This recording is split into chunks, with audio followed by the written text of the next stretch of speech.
And we're back. On October the 4th and 5th of 2018, I assigned a parts of an atom worksheet / quiz.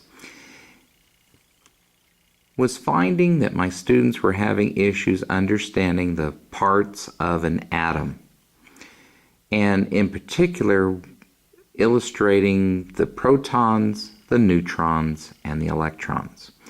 And as we know, all matter, me, this pen, the paper, the tabletop, the camera that's recording this, everything is made of matter. And because it's made of matter, it's made of atoms. And in an atom, number 1 here says, draw a simple atom. Show and label the parts of the nucleus and show the first electron orbital. The first electron orbital consists of exactly 2 atoms. They are hydrogen, which is number 1, and helium, which is number 2.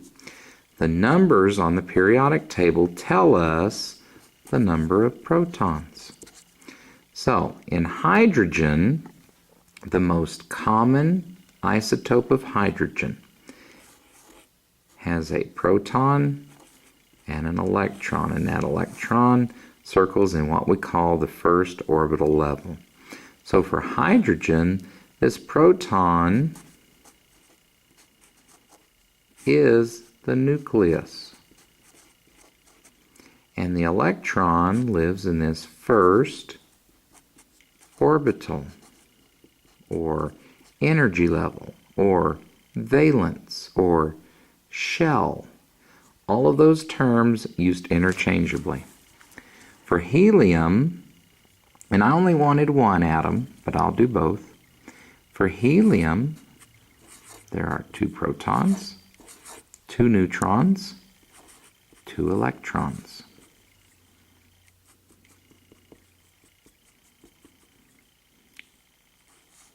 Protons and the neutrons are in the nucleus.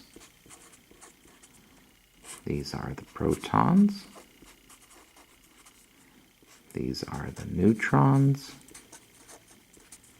And there is the electrons. And that is exactly what I was looking for. Many of you pulled out your parts of the atom packet from earlier in the week and you copied the atom that was there, and I just accepted that because you did exactly what you were supposed to do and illustrate an atom. All right, in number 2, this is label all parts of this atom, calculate the overall charge and mass. Now I said not to worry about the charge, but I did want you to calculate the mass. Show all work. Parts include protons, neutrons, nucleus, electrons, and electron orbitals. For some reason, many students did not even read this right here. And for some reason, people got hung up on quarks, and I should have never introduced quarks. I just thought it was interesting that there's even smaller material than the protons and the neutrons. My mistake on that. All right, plus signs indicate the protons. Zeros indicating no charge, these are the neutrons. The ones with the minus sign, these are the electrons. The protons and the neutrons live in what is called the nucleus. And this dashed line out here indicates where the electrons are. This is called the electron orbital. Now, this box right here.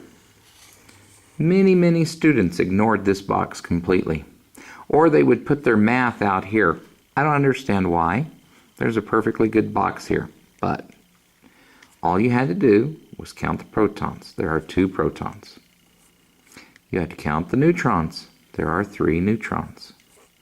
And add them up. 2 plus 3 is 5. Then I wanted to know, what would this element be? Well, it's the number of protons that gives us the element number. And as I previously discussed right here, the element with 2 protons is helium. This would be an isotope of helium because it has 1 more neutron than it does protons. Remember, the number of neutrons can change. That's an isotope. The number of electrons can change. That's an ion. But the number of protons never changes. Number 3, I ask you to draw an atom of beryllium showing all the parts. Use your chemistry worksheet that we had earlier in the week or your periodic table in the back of the book. Beryllium is element number 4. That's Be if you want to look it up, which means there are 4 protons. Now, if you drew yours with 4 protons and 4 neutrons, I took it.